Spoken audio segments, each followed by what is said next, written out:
ওমা আজকে কি রান্না করলা দুপুরে আমাদের জন্য?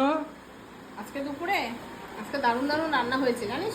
কি হয়েছে? আজকে এই দেখ, ও গরম গরম ধোয়া ওঠা ভাত, পুরো দেখ ধোয়া উঠছে কিন্তু ভালো করে দেখে গরম গো।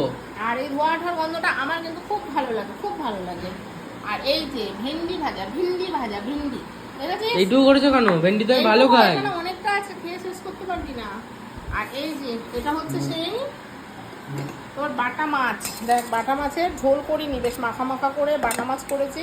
বেশ কালার না, দারুণ ভালো কালার এসছে গো। আর এই দেখ, এই যে এই দেখো, এইটা হচ্ছে সেই আর মাছ, এই যে এই দেখ আর মাছের এই যে এরকম টকটকে ঝোল, খুব পাতলাও না। আর এই যে একটু আলু দিয়েছি, দারুণ হয়েছে রে। দু পিস আলু না হলে ভালো লাগে না বলো মাছে। টেস্ট মানে একটু করে দেখেছিলাম, ঝোলটা চেখে দেখেছি।